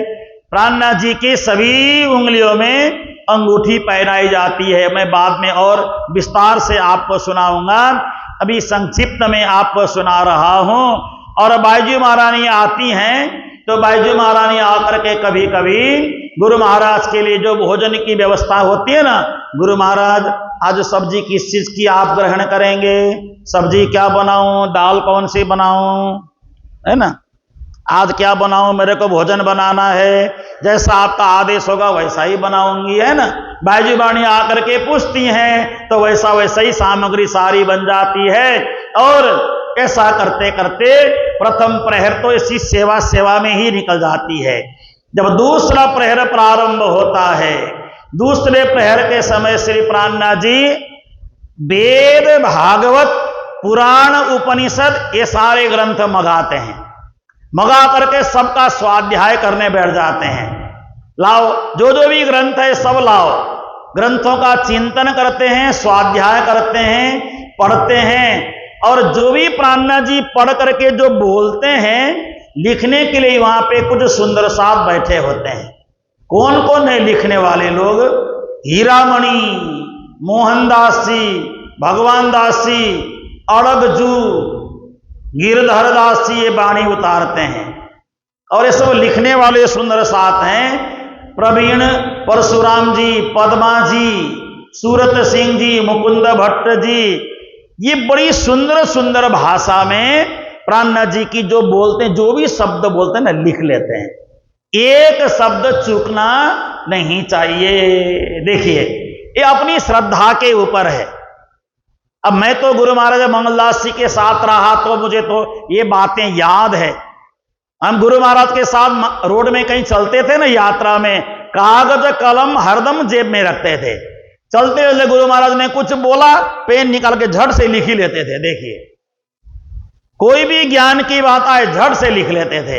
ये भविष्य में काम, हमें कोई लिखने के लिए बोलता नहीं था, सिखाता भी नहीं था ऐसा करो, अपने आप दिमाग में आ जाता था, लिख लेते थे, अपने आप सब संकलन करते थे, भविष्य में काम आएगा। और ये कोई वाणी की चौपाई उतार रहा है, कोई अच्छी अच्छी बातें लिख रहा है, कोई प्राण जो बोलते हैं वो लिख रहा है। अब छत्रसाल महाराज कभी कभी आते हैं, आकर के प्राणनाथ जी वहां प्रवचन सत्संग करने बैठे, चुपचाप आकर के प्राणनाथ जी सिंहासन में बैठे, नीचे प्रणाम करते हैं छत्रसाल महाराज, और सब सुंदर साथ को हाथ जोड़ करके प्रणाम ऐसा बोलते हैं, मुंह से उच्चारण किए बगैर, है ना, उच्चारण किए बगैर सबको हाथ जोड़ते हैं, थोड़ा गर्दन झुका करके सब सुंदर साथ को भी हाथ जोड़ करके फिर चुपचाप अपने आसन पे बैठ जाते हैं। और आपको मैं बताऊं, छत्रसाल महाराज उस समय बंगला जी में जिस आसन पे बैठ करके चर्चा प्रवचन सुनते थे, वो आसन आज भी गुम्मट जी के अंदर मौजूद है। छत्रसाल जी का आसन गुम्मट जी के अंदर आज भी लगा हुआ है, आज भी लगा हुआ है और मौजूद है आज भी। कभी आपको दर्शन करने का मौका मिले तो जाके दर्शन कर सकते हैं, क्योंकि छत्रसाल जी एक तो राजा हैं, राजा के हिसाब से उनके लिए आसन लगाया जाता था, वह आसन आज भी लगा हुआ होता है। प्राणनाथ जी के पास बैठ करके जो ज्ञान की बातें होती, कभी कभी छत्रसाल महाराज के पास समय नहीं होता था तो दर्शन करके चुपचाप से निकल जाते थे। कैसे निकलते थे? दर्शन करके प्राणनाथ जी को पीट करके निकल जाते थे, है ना। कैसे निकलना चाहिए? दर्शन करके, दर्शन करके थोड़ा किनारे होकर के मुड़ के निकल जाना चाहिए। इधर प्रणाम किया और थोड़ी देर में वही राज्य को पीठ दिखाकर चले गए, तो प्रणाम करना ना करना तो बराबर हो गया। प्रणाम करने के बाद मंदिर में पीठ कभी नहीं दिखाना चाहिए, पीठ दिखा के नहीं बैठना चाहिए। और इस तरह से श्री प्राणनाथ जी के साथ बड़ी सारी ज्ञान की बातें, ज्ञान की चर्चा ये सब होती है। सब सुंदर साथ बड़े मस्त होकर के चर्चा प्रवचन में आते हैं। और ऐसा करते करते अब बाईजी महारानी संदेश भेजती हैं, गुरु महाराज भोजन का समय हो गया, चलिए भोजन कर रहे हैं। मध्याह्न का 11 साढ़े 11 बजे श्री जी भोजन आरोगते हैं, भोजन का समय हो गया। पहले खड़गोबाई को भेजा, खड़गोबाई ने जाकर के कहा, गुरु महाराज भोजन का समय, धीरे से कान में बोला, लेकिन प्राणनाथ जी ने जाओ जाओ हटो, मुझे आनंद आ रहा है चर्चा करने में, सुना ही नहीं। दूसरी बार भी भेजा, तीसरी बार भी भेजा, प्राणनाथ जी को भूख ही नहीं लगती है। अब बाईजी महारानी ने संदेश भेजा। अब बाईजी ने संदेश भिजवाया, उनको ये कहो अगर भोजन में अब आप नहीं उठे तो मैं खुद आ जाऊंगी, ऐसा बोल देना। तो अब जाकर के जब प्राणनाथ जी को संदेश मिला, कान में जाकर के कहा, है ना, कान में जाकर के कहा, गुरु महाराज भोजन का समय हो गया है, अगर आप भोजन करने नहीं उठे तो खुद आने वाली हैं आपको उठाने के लिए। तो प्राणनाथ जी बोलते हैं, लाओ धोती पोती तेल, मेरी धोती लाओ, मेरी तौलिया लाओ, तेल वेल लाओ जरा, अब तो नहाना ही पड़ेगा मेरे को। और 11 बजे के समय नहाने के लिए श्री प्राणनाथ जी आकर के चौकी में बैठ जाते हैं, आराम से चौकी पे बैठते हैं और बैठ करके झीलन रंग सुहामणा, ये वाणी में एक प्रकरण आता है रास में, इसको गाया जाता है। और श्री प्राणनाथ जी को पहले शरीर में तेल का मर्दन किया जाता है, तेल का मालिश करते हैं, और जो तेल बच जाता है सुंदर सा अपने हाथ में लेकर के अपने सिर में जगह जगह लगा लेते हैं। अब श्री जी स्नान करते हैं, बढ़िया आनंद मंगल के साथ स्नान करते हैं, भोग तैयार है ना सब, स्नान करते हैं। और स्नान करने के बाद अब स्नान करते करते अचानक बीच में एक सखी आती है, उस सखी का नाम है ललिता सखी। ललिता कौन है? राजा राम जी की बेटी, राजा राम जी की बेटी ललिता सखी आती हैं। आकर के जैसे खड़ी होकर के बोलती हैं, क्या बोलती हैं? आप लोगों की भाषा बोलती हैं, घड़ी खम्मा, घड़ी खम्मा। आप लोग बोलते हो ना? नहीं बोलते हो? क्या बोलते हो? कुछ नहीं बोलते हो, बल्ले बल्ले बोलते हो क्या? क्या बोलते हो? ये तो आप लोगों की भाषा है, राजस्थान की भाषा, सब भूल भाल गए, बताओ। ऐसे घड़ी खम्मा बोलती हैं, घड़ी खम्मा बोलती हैं और प्राणनाथ जी का जयकारा लगाती हैं। तो प्राणनाथ जी ने क्या किया, एक लोटा जल लेकर के ललिता सखी को पानी डाल के भिगो दिया। तो उस समय ललिता सखी के लिए एक सुंदर पद गाया गया। तो आप लोगों में से अगर कोई गा सकते हैं तो गा के मुझे सुनाओ।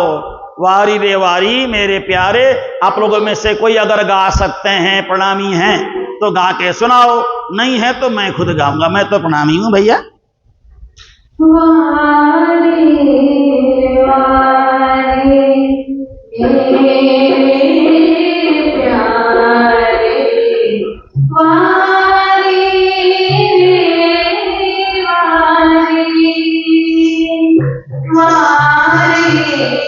वारी मेरे प्यारे, वारी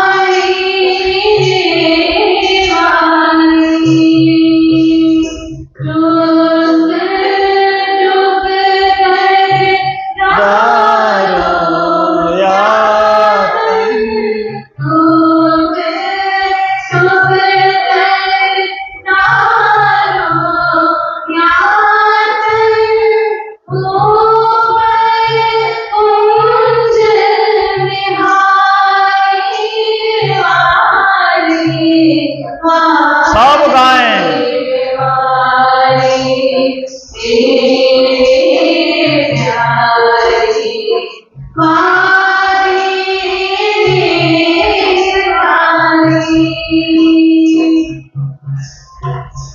सुंदर स्वरूप श्याम श्याम जी को वीर वीर जाओ बलिहारी। सुंदर स्वरूप श्याम श्याम जी को वीर वीर जाओ बलिहारी।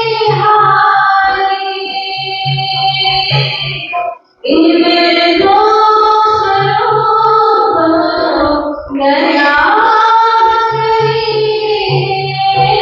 इनमें दो स्वरूप गया मुझे पर नजर तुम्हारी वारी वारी वारी मेरे प्यारे, वारी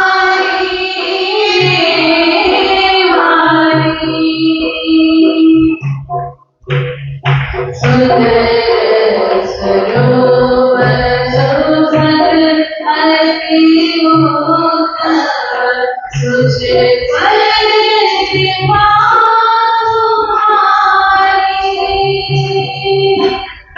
सुंदर स्वरूप सुभग अति उत्तम मुझ पर कृपा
आनंद में सराबोर हो रहे हैं। श्री जी ने स्नान किया, लालबाई तौलिया लेकर के आई हैं, लालदास ने श्री जी के श्री विग्रह को पहुंचा है।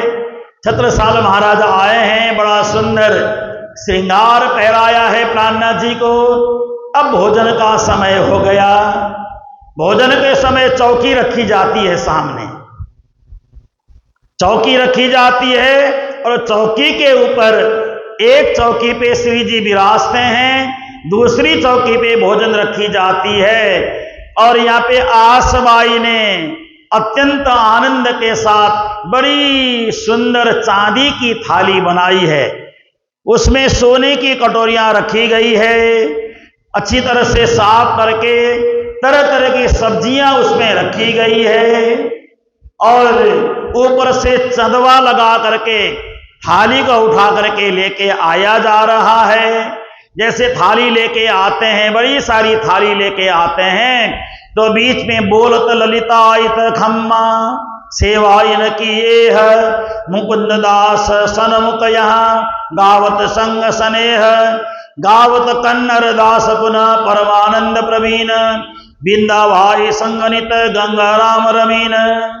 बीच में ललिताबाई से के मुंह से निकल पड़ता है गणी खम्मा ऐसे बोलते हैं। और प्राणनाथ जी आते समय श्री जी पधार रहे हैं ऐसा बोलती है बीच बीच में। और श्री प्राणनाथ जी आकर के चटके मटके चाल चल करके आसन में विराजमान होते हैं। श्री जी के सिर में घने घने बाल हैं, श्री जी ने अपने सिर पे रुमाल बांधा है ताकि बाल उड़ करके भोजन में ना गिरे। बनाने वाली माताओं ने भी सभी ने अपने बालों को बांधा है ना। अब माताएं बहनें कई बार सिर को बांधती नहीं है, बाल को हिलाते हुए बनाती हैं तो दो चार बाल चिपक जाते हैं रोटी में सब्जी में, है ना। बाद में कभी कभी प्रसाद के रूप में हमें ही मिल जाता है ना, तो हम बाल निकाल के घेर देते हैं। अब क्या करें, प्रसाद है, बाल डाल करके दिया है, प्रसाद है, क्या करें, फेंका भी नहीं जा सकता, तो बड़ा मुश्किल होता है। इसलिए माताएं, भोजन वाली माताओं को बालों को अच्छी तरह से बांध करके भोजन बनाना चाहिए। बाल आपके सिर पे बहुत अच्छा लगता है, लेकिन वही बाल सब्जी में अच्छा नहीं लगता, बिल्कुल, है ना। और कहीं गिर जाए तो अच्छा नहीं लगता है, लेकिन आपके सिर में बड़ी सुंदर शोभा लगती है उसकी बाल की, बड़ा सुंदर शोभायमान होता है। अब श्री जी के सिर में बाल को बांधा जाता है, हवा से उड़े ना, भोजन में गिरे ना। और माता जो बहन जो भोजन बनाने वाली सिर बांधत रुमाल को मानवाई अति नेह देश कसी रादार लई एक उठावत देह। सिर में रुमाल बांधा है श्री जी के और अच्छी तरह से मथुराबाई ने गुलाब जल में भिगोया हुआ रुमाल आंख पोंछने के लिए श्री जी को दिया है। भोजन से पहले अपना आंख पोंछते हैं और आराम से बैठ करके अब भोजन का समय हो गया है, तो मैं भोग बोलना प्रारंभ करूं पुजारी जी? ठीक है, तो मैं भोग बोल रहा हूं, सब भोग तैयार है ना पूरी तरह से? ठीक है, आइए एक छोटा सा भोग बोल लेते हैं। भोग बोल करके राजे को भोग समर्पण करते हैं। जड़ित चौकी पर दो लगन जड़ित चौकी पर दो से जुगल स्वरूप विराज हो पिया मेरे जुगल स्वरूप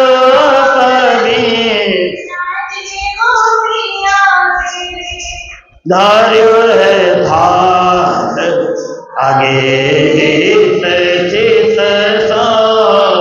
धार्यो है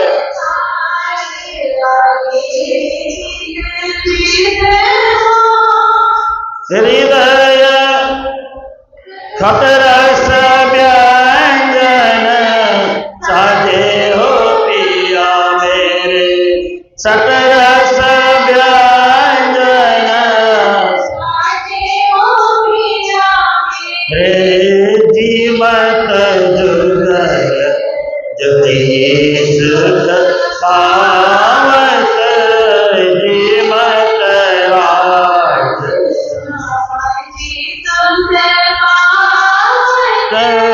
जीवत राधा जय जीवत पूर्ण जय जीवत सचिवावत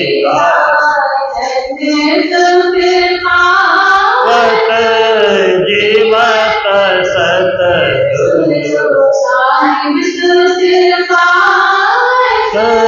जीवत प्राणनाथ सुख जीवत पावस जीवत सुंदर साथ सुख पावत ज्वाले जल जारियो पिया मेरे अचवाले जल लेत पान पावत हित चित लेत पान पावत हित चित हृदय साहित हरि हो पिया मेरे हृदय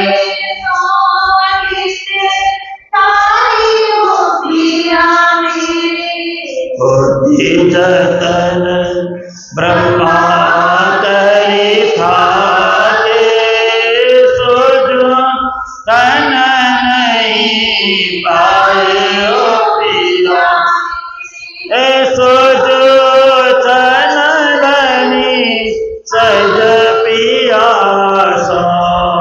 सोजो तन बनी सहज पासा पंचमनी सदीन आए हो पिया मेरे पंचमनी सदीन आए हो धनी मेरे पंचमनी सदीन आए हो धनी मेरे। श्री सद्गुरु महाराज भोजन करते करते बीच में कोई सुंदर सा भिगोया हुआ चना लेके आता है। श्री जी थोड़ा सा उठा के आरोग लेते हैं।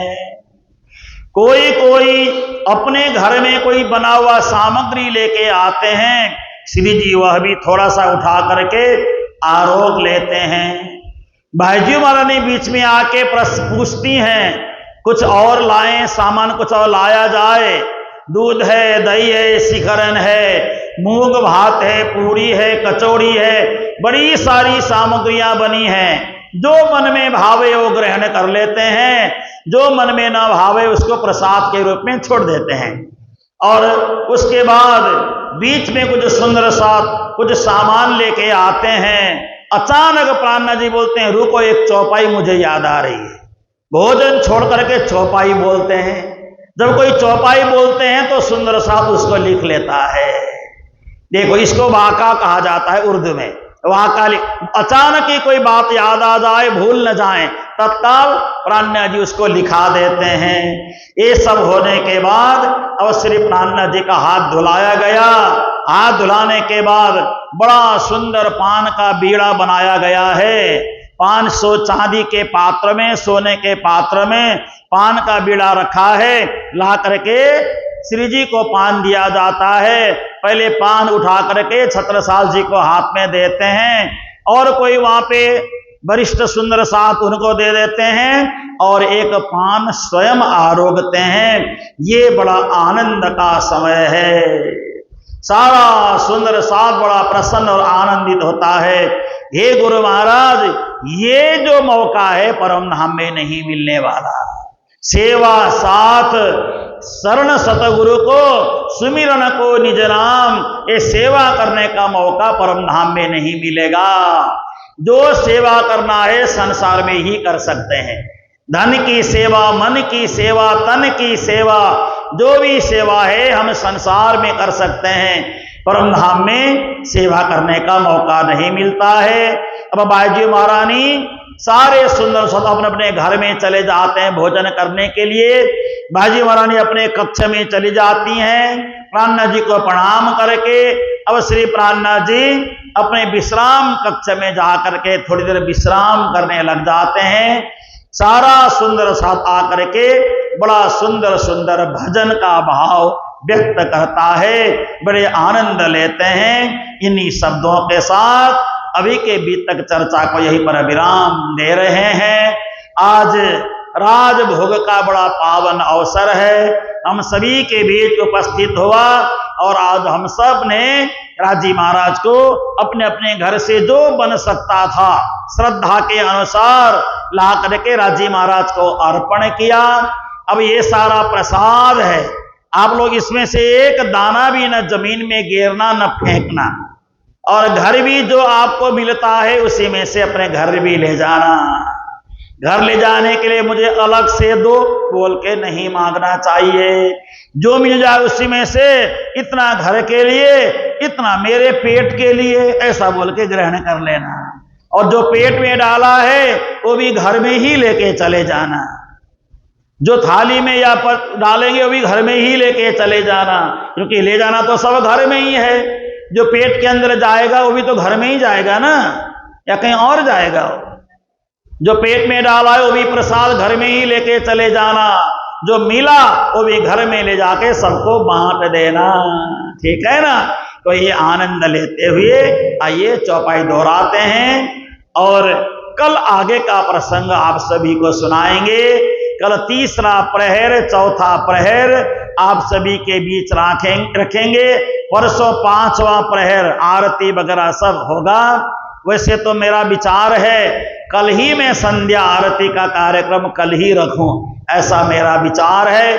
अगर बने तो कल सायंकाल संध्या आरती का कार्यक्रम तीसरा, चौथा और पांचवा प्रहर कल पूरा करेंगे। पांचवें प्रहर में संध्या आरती का समय होता है।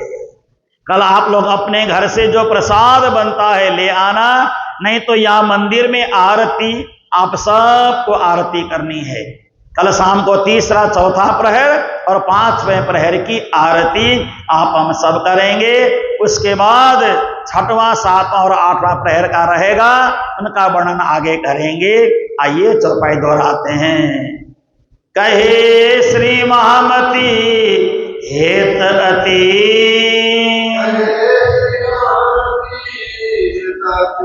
छत्र साल उर आई, भयो सिंधु सम कोटि के,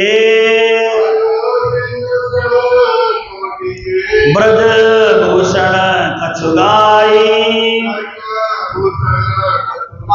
ब्रज भूषण कछुगाई।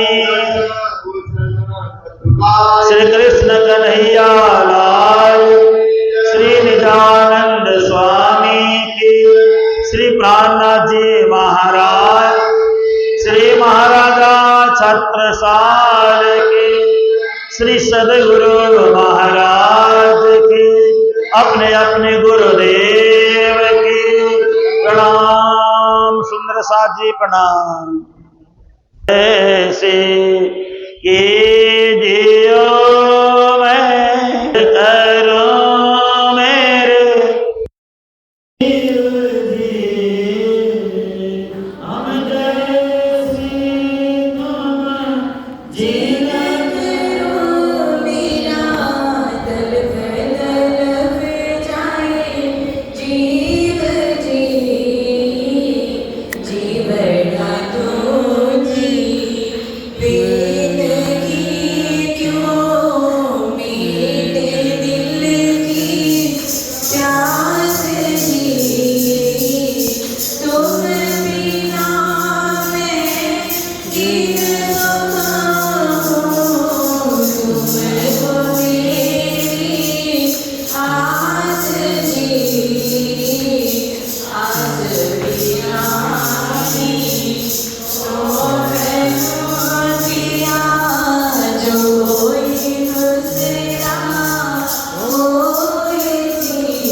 पिया तुम ऐसी